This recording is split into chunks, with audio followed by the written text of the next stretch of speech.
नमस्कार दोस्तों, कैसे आप सब। Welcome to Advait academy the way to success. आज हम लोग बहुत दिनों के बाद मिल रहे हैं और आज हम लोग फिर से अपनी यात्रा प्रारंभ करते हैं।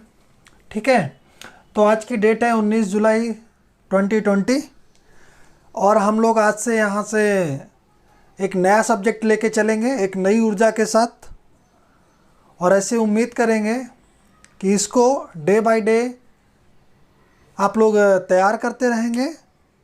ठीक है, तो आज कौन कौन सा टॉपिक है पहले मैं वो आपको बताना चाहता हूँ। मेरा जो मेन मोटिव है वो क्या है आपका, भारत की राज व्यवस्था।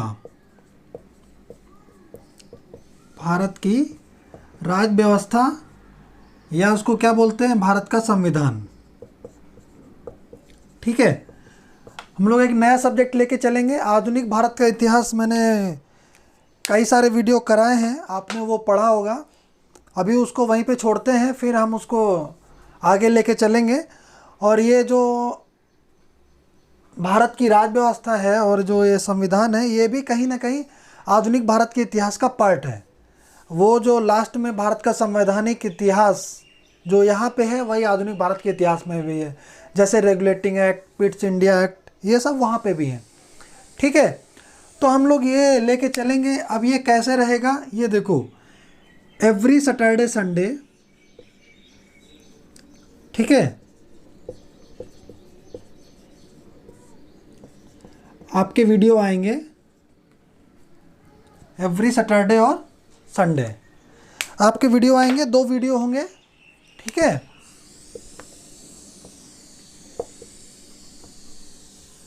टोटल कितने वीडियो होंगे, 2 वीडियो आएंगे, सैटरडे संडे आपका होगा। मीन्स एक तरीके से क्या होगा, वीकेंड क्लासेस टाइप की रहेंगी। ठीक है, क्योंकि डेली टाइम नहीं मिलता है, जॉब रहता है, ऑफिस है। अभी आपको पता ही है कि 50% स्ट्रेंथ के साथ ऑफिस ओपन हो रहे हैं। तो मेन क्या है, हम लोग ये शुरू करेंगे भारत की राज व्यवस्था, संविधान, और आपको सैटरडे और संडे क्लासेस इसकी निरंतर मिलती रहेंगी। आज क्या है, संडे है, रविवार है ना। तो आज इसके बाद अगला वीडियो आपको कब मिलेगा, इसके बाद अगला वीडियो आपका सैटरडे और संडे को मिलेगा। मीन्स नेक्स्ट सैटरडे को मिलेगा। ठीक है, means 25 of July and 26 of July, ये 2 डेट को आपको नेक्स्ट वीडियो सैटरडे संडे में ही आएगा। बीच में अगर बाय चांस टाइम मिला तो कोई अलग टॉपिक पे वीडियो बना लूँगा, लेकिन आपका ये सैटरडे संडे ही रहेगा, भारत की राज व्यवस्था और संविधान। ठीक है, ताकि ये सैटरडे संडे क्यों है, क्योंकि इस दिन मैं फ्री रहता हूँ, तो एटलीस्ट इस दिन वीडियो आपका गैप नहीं होगा और ये बनेंगे। ये लाइव उसी दिन का रिकॉर्ड करके उसी दिन आपको भेजा जाएगा, तो सैटरडे संडे को ये वीडियो आपको मिलेंगे। ठीक है, तो हम लोग ये शुरू करेंगे। उससे पहले कुछ चर्चाएं,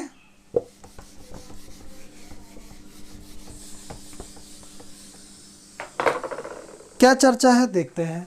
देखो, अभी तो क्या चल रहा है आपका, कोविड-19। ठीक है, आप लोग इससे गुजर रहे होंगे।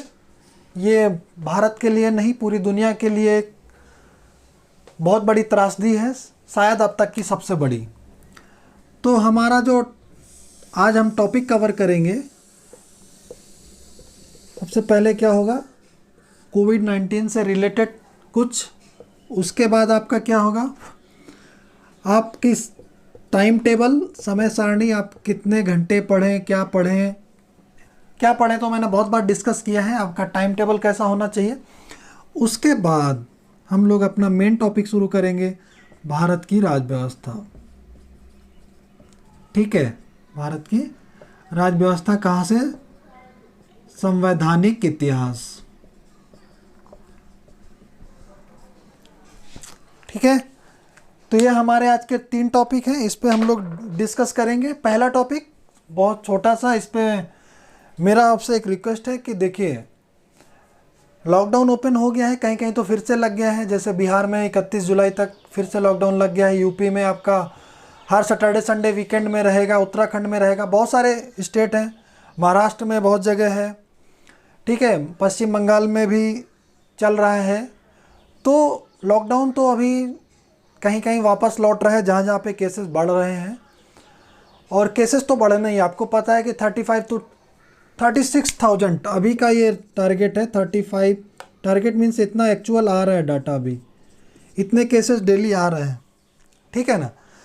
तो इसमें सब कुछ पता है, आप लोग न्यूज़ देखते हैं, आपको सब कुछ पता है, लेकिन मेरा एक रिक्वेस्ट ये है कि जो लोग इस वीडियो को देख रहे हैं और जो लोग पढ़ाई भी कर रहे हैं, ठीक है, जो जॉब करते हैं उनको जाना है लेकिन अपना ध्यान रखना है, लेकिन जो फालतू में निकलते हैं उनको नहीं निकलना है, ठीक है। इसमें कुछ 2-3 चीज़ें जो मेरी तरफ से हैं, आप एक नंबर एक, बाहर का कुछ मत खाएं, कुछ मत खाएं, कंट्रोल करें। कब तक? जब तक वैक्सीन ना आ जाए,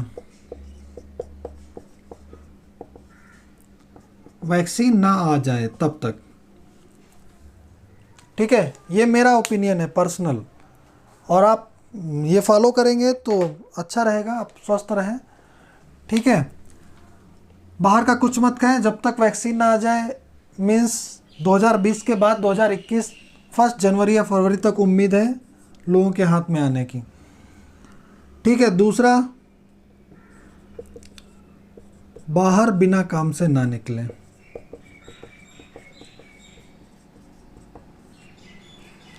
बाहर बिना काम से ना निकलें। और तीसरा, पढ़ाई करते रहें,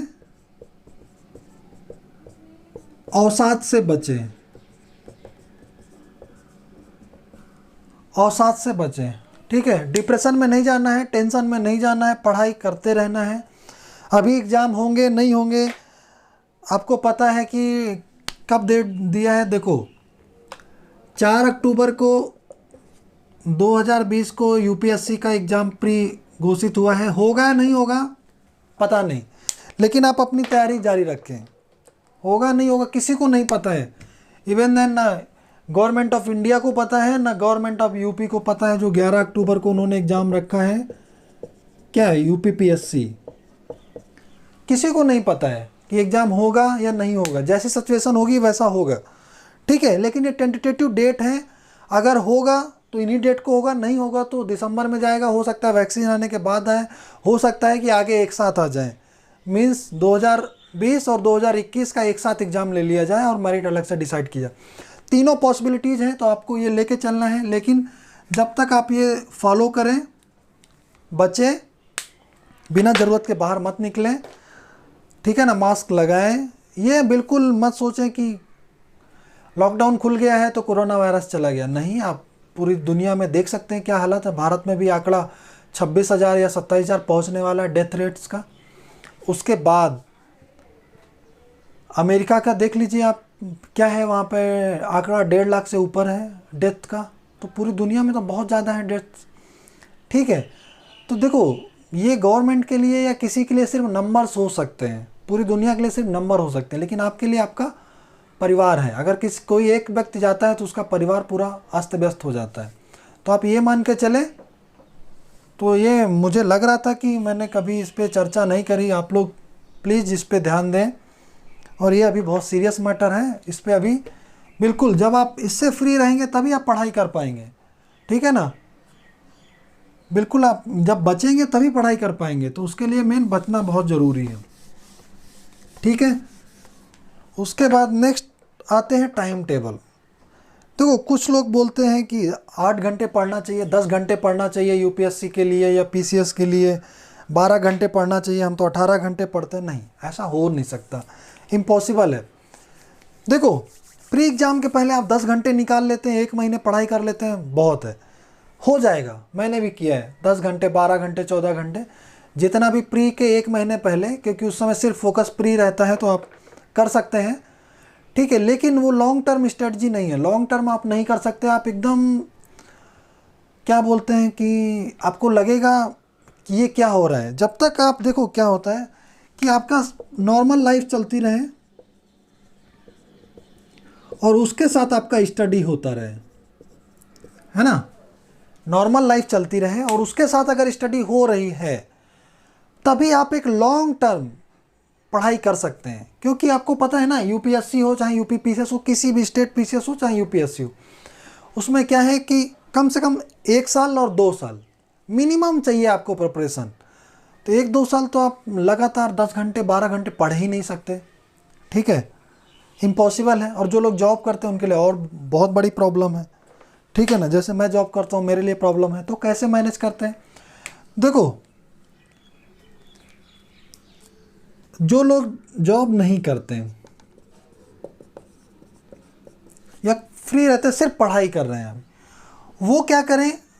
वो अपना क्या है, नॉर्मल, अगर वो लेट नाइट पढ़ने वाले हैं, ठीक है ना, देर रात तक पढ़ते हैं, तो क्या करेंगे? वो अपना एक अच्छा खासा टाइम, रात को 8 या 9 बजे से लेकर के 8 बजे तक खाना खा लो, ठीक है, 9 बजे से लेकर के लगभग 2 बजे तक अगर रात में पढ़ रहे हो तो यहाँ पे निकालो, और 1 घंटे यहाँ पे बीच में, हर 40 मिनट बाद आप रेस्ट ले लो,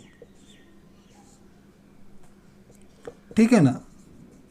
हर 40 मिनट बाद आप 5 या 10 मिनट का आप रेस्ट ले लो, ताकि आपको जो कंसंट्रेशन है ना वो बना रहेगा।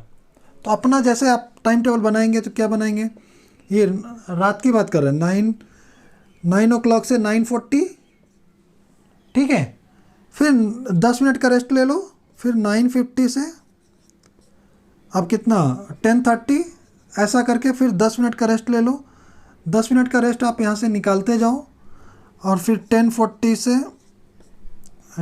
11:20, ऐसा करके आप करके 40-40 मिनट निकालते जाओ। और बीच में आप कुछ और चाहिए, रात में भूख लगेगा तो वहाँ पे आप 20 मिनट या आधे घंटे भी रेस्ट ले सकते हैं। तो ऐसा मोटा मोटा करके आपको यहाँ से काफ़ी टाइम मिल जाएगा, 30 अगर 1 घंटे भी निकाल दो या 1.5 घंटे भी निकाल दो तो 9, 3, 12, 2, 5 घंटे में से अगर 1.5 घंटे निकाल दो तो 3.5 घंटे यहाँ पे आपको मिल जाता है, 3.5 आवर्स यहाँ पे मिल जाता है, ठीक है ना। अब आप 7 घंटे की नींद जरूर लें, 7 आवर्स डेली आपकी स्लीप होनी ही चाहिए, नींद आप ज़रूर लें, ठीक है। ये मैं की पॉइंट बता रहा हूँ आपको, ये आपको फॉलो करना ही करना है। तो आप पढ़ाई करेंगे तो आप 10-10 मिनट का गैप देंगे, 40 मिनट का ही आप एक स्पैन रखेंगे, फिर 7 आवर्स का आपको स्लीप लेना है। उसके बाद आप फ्री होके सुबह जैसे ही जगें 9 बजे, उसके बाद जो जितने बजे जगता है, जो जैसे ये मैंने रात को बताया, कुछ लोग सुबह 4 या 5 बजे जगते होंगे, मॉर्निंग 5 AM, तो वो लोग क्या होगा, सुबह जगें और तुरंत ही लगभग 5:30 बजे से वो पढ़ने बैठ जाएं। टाइम बिल्कुल मत वेस्ट करें, और जब तक कोई काम ना हो या ब्रेकफास्ट ना करना हो तब तक आप पढ़ते रहें, लगभग 8:30 तक। एक बार पूरा लेख लंबा, और उसमें भी 5 मिनट का सब्जेक्ट चेंज कर लें 5 मिनट बाद, या उसी सब्जेक्ट को 40-40 मिनट के बाद। सुबह तो कंसंट्रेशन काफ़ी अच्छा रहता है कुछ लोगों का, तो 1 घंटे भी ले सकते हैं, जब तक आपका कंसंट्रेशन ब्रेक ना हो तब तक भी पढ़ सकते हैं। 40 मिनट कोई ऐसा compulsory hard and fast rule नहीं है। ये क्या होता है कि ऐसा एक माना गया है कि 40 मिनट बाद आपका माइंड क्या होता है, ग्रास्प करना बंद कर देता है। तो आप थोड़ा सा चेंज करेंगे, कोई 5 मिनट फिर से बैठेंगे तो आपको वो फिर से वही एनर्जी और वही कंसंट्रेशन आपको मिल जाता है। तो आप वैसा भी कर सकते हैं। तो आप उसके बाद आप ब्रेकफास्ट वगैरह करें, फिर 10 बजे से फिर बैठ जाएं, एक लंबा टाइम लेके बैठें हर 3 घंटे का, ठीक है ना। फिर 10 से 1 फिर वहाँ पे आप लंच करें, फिर रेस्ट करना है रेस्ट करें, फिर 2 घंटे का गैप दे दो, फिर 3 से फिर 6 ले लो, फिर 2 घंटे का रेस्ट दे दो, फिर 8 से 12 ले लो, और 8 से 12 नहीं, आपको सोना भी है तो 8 से 10 ले लो, ठीक है। 5 बजे जो जगते हैं, और वो उल्टा है, जो लोग ये सुबह लेट जगते हैं तो वो यहाँ से फिर अपना टाइम टेबल आगे फॉलो कर सकते हैं, ठीक है ना। उनका 9 से मैंने यहाँ पे 2 बता दिया, तो वो लोग ऐसा कर सकते हैं। एक नियमित टाइम टेबल होना चाहिए, लगभग आपका 6 से 7 घंटे जो कुछ नहीं करते हैं उनको पढ़ना चाहिए। इतना टाइम निकाल लेंगे, 24 घंटे में आप निकाल लेंगे ना, बिल्कुल ठीक है। और जो लोग जॉब करते हैं जैसे मैं करता हूँ, तो उसके लिए क्या करना है, डेली आपको कम से कम 3 घंटे निकालने हैं। कितना? 3 आवर्स, कोई भी 3 आवर्स डेली आपको 3 आवर्स कॉन्टीन्यूस पढ़ाई करनी है, और उसमें आप 2 सब्जेक्ट लेके चलेंगे। कितना? ज़्यादा कुछ नहीं, 2 सब्जेक्ट डेली लेके चलेंगे, ठीक है। 3 आवर्स 2 सब्जेक्ट आप डेली लेके चलेंगे, 1.5 आवर 1.5 आवर मिनिमम 3 आवर निकालना है आपको। जैसे आप ऑफिस से आ गए 6-7 बजे, फिर 9 से आप 12 पढ़ लीजिए रात में 3 घंटे, या 10 से 1, जो भी आपको सूटेबल हो, 3 घंटे आपको डेली निकालना है। उसके बाद जो आपका छुट्टी रहता है सैटरडे संडे, उसमें से आपको 6 घंटे निकालना है, क्योंकि 3 घंटे तो वो फिक्स है। नो, ये तो आप डेली पढ़ रहे हैं, और फिर ये 6 घंटे निकालना है। हाँ, हो सके तो जो जॉब नहीं करते हैं वो क्या करेंगे, वो सैटरडे संडे को उनको कुछ नहीं पढ़ना है, वो संडे को अपना रेस्ट करें, रिवाइज करें, या जो उनका टारगेट है वीकली टारगेट वो पूरा करें। ठीक है, तो इस तरीके से आप टाइम को मैनेज कर सकते हैं। और अब अपने टारगेट को बांटे कैसे, जैसे देखो ये आपका है ना पूरा 1 ईयर, मान लेते हैं आपको 1 ईयर में आपने सोचा कि हम 4 सब्जेक्ट मेन तैयार करेंगे। क्या? हिस्ट्री, जियोग्राफी, पॉलिटी, इकोनॉमिक्स नहीं तो इन्वायरमेंट, कुछ भी आप ले लो, 4 सब्जेक्ट आप तैयार कर रहे हो। ठीक है, तो ये आपका 1 ईयर है। तो 1 ईयर को आप टाइम स्पेन को कैसे बांट लोगे? 2 सब्जेक्ट 6 मंथ, ये 2 सब्जेक्ट 6 मंथ, ऐसा कर लिया। हमेशा आप 2 सब्जेक्ट साथ में लेके चलें, कोई भी जो आपके फेवरेट हो, जो अच्छा लगता हो पहले उसको उठाओ, फिर उसके बाद दूसरे लेके चलो। ठीक है, फिर उसके बाद 6 मंथ आपने इसको दिया, 6 मंथ इसको दिया। इस 6 मंथ को आप क्या होगा 1 मंथ के पीरियड में बांटो, 1 2 3 4 5 6, ऐसा 6 मंथ ले लिया। ठीक है, अब 1 मंथ को आप किस में बांटोगे? हर मंथ को आप वीक में बांट लो, लगभग 4 वीक रहेंगे, 1 2 3 4। ठीक है, तो वीक वाइज ऐसे आपका पूरा आप चार्ट डिसाइड कर लो, आपको ऐसा, और पूरा ईयर को बांट लो। ठीक है, हर वीक वाइज आपका टारगेट कितना है, और वो पूरा 6 मंथ में आपको पहले क्या करना है, आपको 6 मंथ में फिनिश करना, फिर उसको टारगेट को छोटा छोटा छोटा करते जाओ। वीकली कर लो, वीकली के बाद डेली कर लो कि मुझे हम इतना करेंगे तो वीक में हमारा टारगेट पूरा हो जाएगा। तो वैसा करके अगर आप बांटोगे तो आपका टारगेट फिक्स रहेगा, तो आप उतना करोगे। टाइम बचता है तो उसको बढ़ा लो, 6 महीने की जगह 5 महीने में आप फिनिश कर लो, 6 मंथ की जगह 5 मंथ में कर लो। ठीक है, अगर 6 मंथ की जगह 7 मंथ में भी हो रहा है तो कोई प्रॉब्लम नहीं है, आप कुछ ना कुछ अचीव करने वाले हैं, ये मान के चलो। ठीक है ना, अगर आपने 1 साल का टारगेट रखा, अगर वो पूरा 10 मंथ में हो जाता है तो सो फार सो गुड है, अगला टारगेट ले लो। और फिर उसके बाद रिवीजन का ज़रूर लेना है, ये ध्यान रखना, डेली रिवीजन इज की टू सक्सेस। रिवीजन इज की टू सक्सेस। आपका जो रिवीजन है ना, वो आपका मास्टरपीस है। आप कितना पढ़ लें, पूरी बुक पढ़ लें, लेकिन आपको याद कितना रहेगा, इतना। आपको लिखना कितना है, जो याद है ना उसी से छान छान के लिखना है। जैसे ये पॉलिटी है, लक्ष्मीकांत, इसी से मैं पढ़ाऊँगा, इसी को पढ़ाऊँगा पूरा। ठीक है, और मैं ये क्वेश्चन भी कराऊँगा आपको, ये जो ना घटनाचक्र पूर्वावलोकन, ये दोनों चीज़ें लेके चलूँगा। पहले वो टॉपिक खत्म, उसके बाद क्वेश्चन भी आप साथ साथ करते जाएंगे। ठीक है, ये समझ लो कि हम लोग मिलकर तैयारी कर रहे हैं, कोई प्रॉब्लम नहीं है। और ये इतना बहुत है पॉलिटी के लिए, इसके अलावा कुछ ज़रूरत भी नहीं पड़ेगा किसी चीज़ में। ठीक है, दैट इज़ सफिशिएंट। तो रिवीजन बहुत इंपॉर्टेंट है। आपने आज जो पढ़ा, आप पढ़ते जाएंगे सब भूल जाएंगे, सब कोई भूल जाता है, ऐसा नहीं है। आप भूलते हैं तो उसका क्या रीज़न है, आपने रिवीजन नहीं किया। एक बार आपने पढ़ा, भूल गए, कोई बात नहीं, दोबारा पढ़ो, दोबारा पढ़ा फिर भूल गए, तिबारा पढ़ो, फिर भूल गए, चौथी बार पढ़ो, फिर भूल गए, 5वीं, याद रहेगा। देखो क्या होता है, पहली बार आपने इतना पढ़ा, मान लेते हैं, ठीक है, तो आपको इसमें से कितना याद रहा, मान लेते हैं 20% आपको याद रहा। सपोज आपने 100% में 20% याद रहा, आपने दोबारा पढ़ा, फिर आपको कितना याद रहा, ये तो 20% याद है, इसका भी रिवीजन हो गया, ये आपका एकदम पक्का हो जा रहा है। धीरे धीरे क्या हो जाएगा, ये एकदम ठोस हो जाएगा। ये आपको याद था, दोबारा रिवीजन किया और याद हो गया, अब ये नहीं भूले, फिर ये याद हो गया। सेकेंड टाइम रिवीजन किया, अब थर्ड टाइम रिवीजन करोगे, फिर 20% याद हो जाएगा। हर टाइम आपको थोड़ा थोड़ा बढ़ता जाएगा, और ये आपको लगेगा 60% हो गया, बहुत है 60%, आपको इससे तो ज़रूरत क्या है। फिर अगर 4 टाइम पढ़ोगे तो ये तो आपका स्ट्रांग होता जाएगा, हो सकता है 5% और बढ़ जाए, 5 से 10%, 70% हो गया। 5 टाइम करोगे 80% हो गया, उससे ज़्यादा कुछ याद नहीं रहना, उससे ज़्यादा ज़रूरत भी नहीं है। हाँ, इंपॉर्टेंट चीज़ें इसीलिए पहले 20% में आपको मोटा मोटा पता होना चाहिए कि इसमें है क्या। जैसे मैं जो पढ़ाऊँगा वो इसी रेशियो में पढ़ाऊँगा। फर्स्ट आपको क्या है, ब्रॉड, आपको पता होना चाहिए अच्छा इतना बड़ा है, उसमें फिर आप 20% ऐड करते जाएं, आपको 100% तैयार हो जाएगा। तो ये क्या होता है, ये टेक्निक्स हैं। आप एक बार में 100% किसी को याद नहीं होता है, आप हर बार रिवीजन करेंगे तो जो आपको 20% याद है वो और अच्छे से याद हो जाएगा, फिर अगेन 20% ऐड हो जाएगा, जो आप थोड़ा थोड़ा भूल रहे थे तो वो आपको पक्का हो जाएगा। फिर अगली बार फिर कुछ यहाँ पे 20 या 10% जो भी मान लो, 70-80% आपका तैयार हो जाएगा और वही एग्ज़ाम में आप लिख पाएंगे जो आपको तैयार है। बाकी आप कितनी भी बुक्स पढ़ते हैं उसका कोई मतलब नहीं है। मैंने बताया क्या कि रिवीजन इज की टू सक्सेस।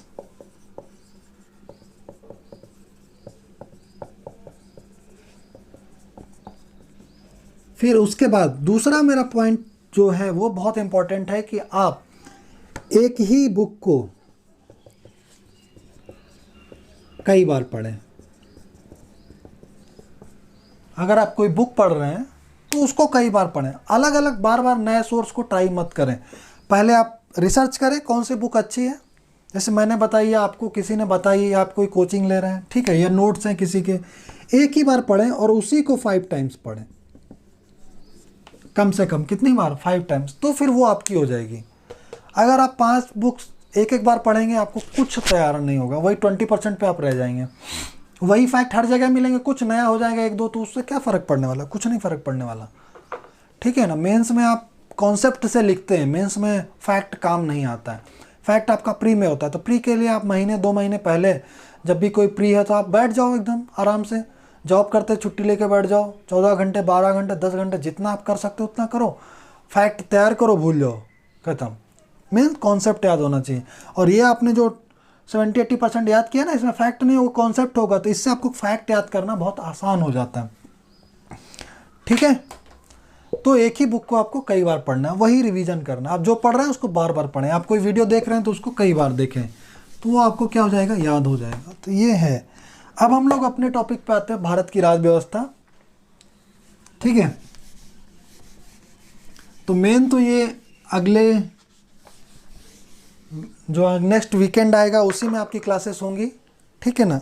लेकिन हम लोग आज शुरू कर देंगे भारत का संविधान और उसका संवैधानिक इतिहास, ठीक है। चलो देखते हैं।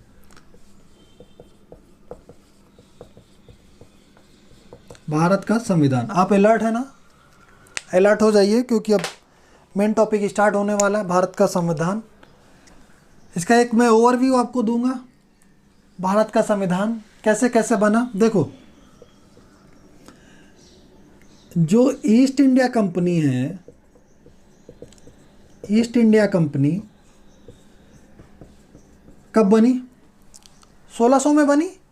भारत तो बाद में आई, मैंने सब आधुनिक भारत का इतिहास आपको पढ़ाया है, वो सब चीज़ें यहाँ पे थोड़ा बहुत काम आएंगी, ठीक है। ईस्ट इंडिया कंपनी 1600 में बनी। उसके बाद क्या होता है, कैसे विकास हुआ, पहले वो ओवरव्यू देखेंगे। उसके बाद क्या हुआ, बक्सर का युद्ध हो गया। कब हुआ, 1764 में। बक्सर का युद्ध कब हुआ, 1764 में, ठीक है। उसके बाद क्या हुआ, अंग्रेजों को क्या मिल गया। अंग्रेज पहले क्या थे, सिर्फ कंपनी बिजनेस करते थे। बक्सर के युद्ध के पहले अंग्रेज क्या करते थे, सिर्फ बिजनेस करते थे, व्यापार करते थे, यहाँ से माल खरीदते थे और यूरोप में बेच देते थे। यही है ना, सस्ते रेटों पे यहाँ पे खरीदते थे और वहाँ पे बेच देते थे।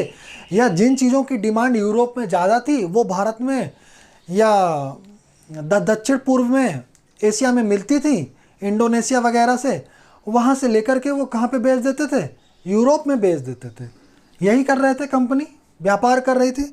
लेकिन बक्सर का युद्ध हुआ जो 1764 में, उसमें चेंज आया। क्या, बंगाल, बिहार एवं उड़ीसा, ये पहले क्या था, पूरा बंगाल था, एक ही था, उसको बंगाली बोलते थे। तो बंगाल, बिहार एवं उड़ीसा की क्या मिल गई, इनको दीवानी मिल गई 1765 में। आपको याद होगा, मैंने आधुनिक भारत का इतिहास पढ़ाया है। लॉर्ड क्लाइव आया था दोबारा भारत पे गवर्नर बन के, तो बंगाल का गवर्नर बन के, तो इलाहाबाद की प्रथम संधि और द्वितीय संधि हुई, ठीक है ना। तो ये आपका क्या बन गया, और मीर जाफर वहाँ का क्या बन गया था, बंगाल का नवाब बना दिया गया था। तो 1765 में इनको क्या मिल गई? दीवानी मिल गई। ठीक है ना, दीवानी, राजस्व का अधिकार एवं न्याय का अधिकार, राजस्व का अधिकार और दीवानी न्याय का अधिकार, ये मिल गया। तो आप देख रहे हैं ना आप चेंजेस कैसे कैसे हो रहा है। अब इसके बाद फिर अगली घटना क्या होती है, इसी को कहते हैं ना ब्रॉडर व्यू। पहले हम पूरे संवैधानिक इतिहास को, ये हम क्या पढ़ रहे हैं, संवैधानिक इतिहास डेवलप कैसे हुआ, फिर हर एक टुकड़े को हम लोग बांटते हुए देखेंगे। तो ऐसे ही आपको हर सब्जेक्ट को ऐसे ही पढ़ना है, पहले उसका ब्रॉडर व्यू देखेंगे। अब ये देखो फिर क्या हुआ, सिपाही विद्रोह हुआ। सिपाही विद्रोह कब हुआ? सिपाही विद्रोह हुआ 1857 में, जिसको बोलते हैं 1857 की क्रांति। ये घटना हुई। इस घटना के बाद क्या परिवर्तन हुआ? देखो इस घटना के बाद क्या हो गया कि 1858 में ब्रिटिश क्राउन का शासन आ गया। मेन ब्रिटिश क्राउन ने 1858 में क्या कर लिया, अपने हाथ में डायरेक्ट शासन ले लिया। कब? 1858 में ब्रिटिश क्राउन ने अपने हाथ में शासन ले लिया। समझ रहे हैं? 1600 में ईस्ट इंडिया कंपनी आई, बनी, फिर उसके बाद भारत में आई। फिर बक्सर का युद्ध हुआ 1764 में, तो अंग्रेजों जो कंपनी थी उसको क्या अधिकार मिल गया? दीवानी राजस्व का और दीवानी न्याय का। बंगाल, बिहार एवं उड़ीसा की बक्सर के युद्ध के बाद, उसके बाद 1857 का सिपाही विद्रोह हुआ, उसके बाद ब्रिटिश क्राउन का शासन आ गया। ठीक है ना। उसके बाद क्या हुआ, ये कब तक चलता रहा ब्रिटिश क्राउन का शासन? 15 अगस्त 1947 को। ठीक है। तो उसके बाद क्या हुआ, अभी देखो कैबिनेट मिशन आया और 1946 में क्या हो गया, संविधान सभा का गठन हो गया।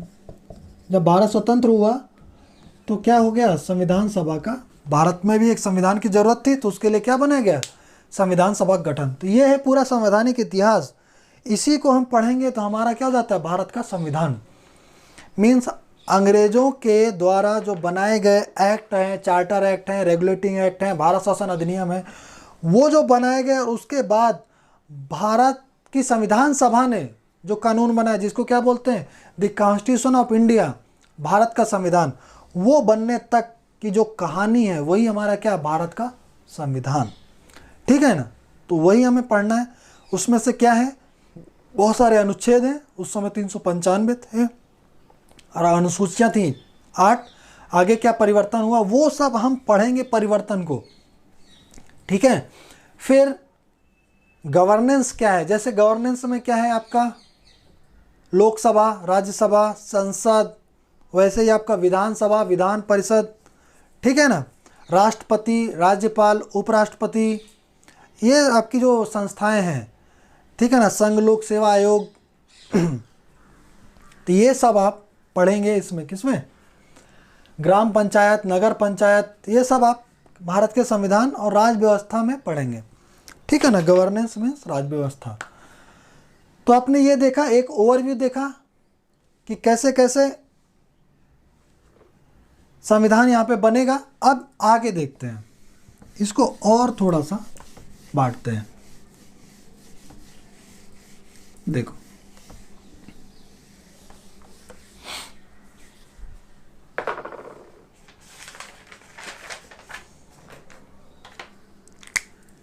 हाँ, ये देखो,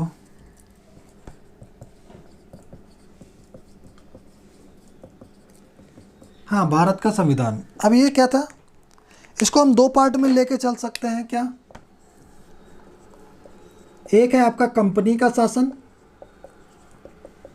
क्या है आपका, कंपनी का शासन कब से कब तक, 1773 से 1858 तक, है ना। क्यों? क्योंकि इस समय तक कंपनी शासन कर रही थी।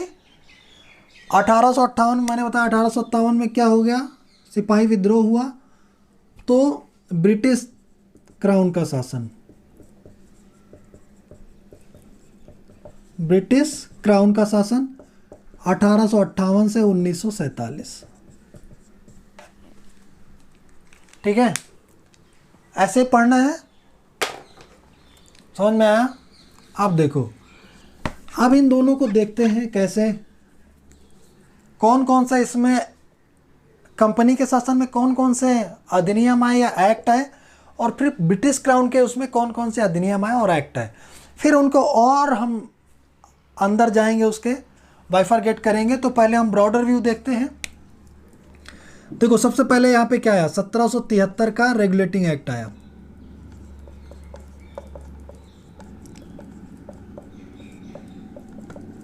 ठीक है, 1773 का रेगुलेटिंग एक्ट। अब इसके बारे में नहीं पढ़ेंगे, आगे पढ़ेंगे इसके बारे में। पहले हम सिर्फ मोटा मोटा देखते हैं कौन कौन से आए। इसके बाद देखो, इसको याद करने का सबसे आसान तरीका है कि हर 20 साल बाद कुछ ना कुछ आ रहा है। तो ये 20 साल बाद आपको आ जाएगा 1793। ठीक है, लेकिन यहाँ बीच में 2 और आते हैं। इसी को, जो रेगुलेटिंग एक्ट आया था, उसी को अमेंड करने के लिए एक आया था 1781 का एक्ट ऑफ सेटलमेंट बोलते हैं उसको, संशोधन अधिनियम।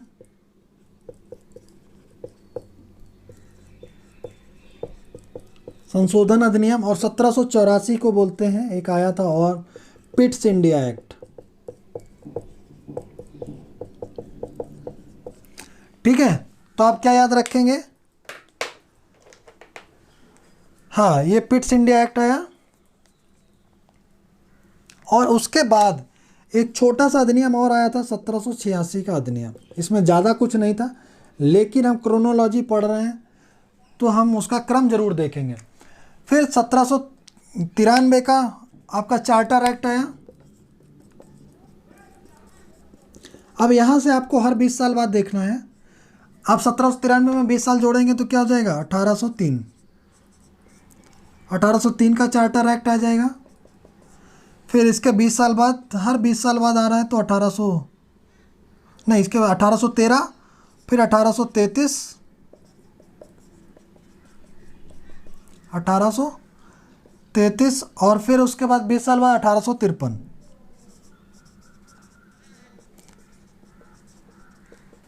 ये कंप्लीट हो गए। तो ये याद करना आपको इजी हो गया। चीज़ें आपको क्लास में ही समझ में आ जाएंगी, याद हो जाएंगी। ठीक है, ये देखो 1773 का रेगुलेटिंग एक्ट आया। उसके 20 साल बाद एक और एक्ट आएगा, कौन सा, 1793 का। फिर उसके 20 साल बाद फिर कौन आएगा, चार्टर एक्ट। उसके 20 साल बाद 1813 में इसका चार्टर एक्ट। फिर 1833 में फिर आएगा चार्टर एक्ट। और ये हर 20 साल बाद आ रहे थे। ठीक है, तो ये आपको याद रहेगा इनका क्रम। अब हमें क्या पढ़ना है कि इनमें से कौन कौन से थे। ठीक है ना, कि 1773 में क्या था, फिर 1773 से 1793 में क्या चेंज हुआ और नया क्या आया। पहले जो था वो क्या, उसमें क्या चेंज हुआ और फिर नया क्या आया। ठीक है, और फिर 1793 से 1813 में क्या चेंज हुआ और नया क्या ऐड हुआ। फिर 1813 में, 1833 में, ये सब हम लोग क्या करेंगे, इसमें जो चेंजेस हो रहे हैं, इसमें क्या हो रहे हैं, चेंजेस हो रहे हैं हर एक रेगुलेटिंग या चार्टर एक्ट में। उन चेंजेस को हम लोग पढ़ेंगे और याद करेंगे। समझ में आया? तो ये है। अब हम इधर देखेंगे।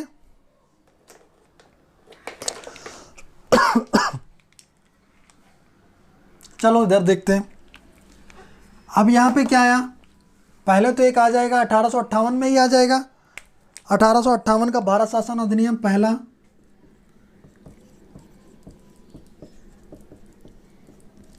भारत शासन अधिनियम। ठीक है, इसमें 20 साल का क्रोनोलॉजी नहीं चल रही, इसमें ऑर्डर वैसा नहीं है। जैसे ही सिपाही विद्रोह हुआ, उसके बाद क्या हुआ कि ब्रिटिश क्राउन के हाथ में शासन चला गया। तो अब वहाँ से बन के आ रहा है ये भारत शासन अधिनियम। इसीलिए अभी क्या हो रहा है, भारत शासन अधिनियम। ठीक है, अभी कंपनी का शासन खत्म हो गया। इसके बाद क्या आता है, 1861 का भारत परिषद अधिनियम।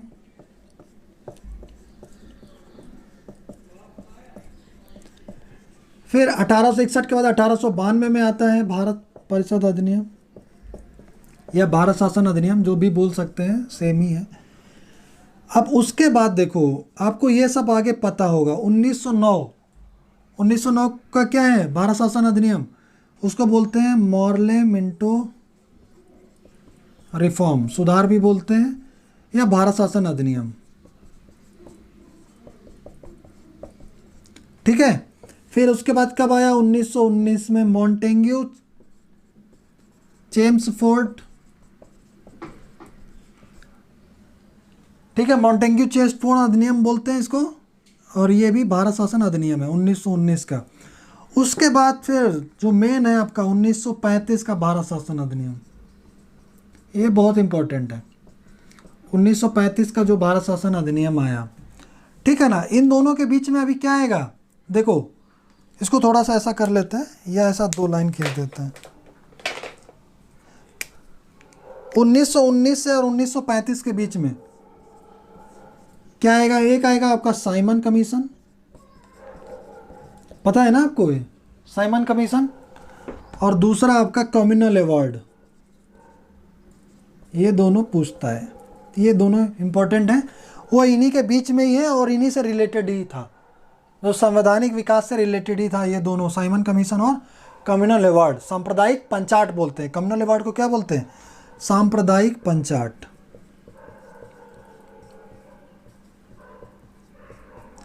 सांप्रदायिक पंचाट, ठीक है। और फिर क्या होता है लास्ट में 1947 का भारत स्वतंत्रता अधिनियम।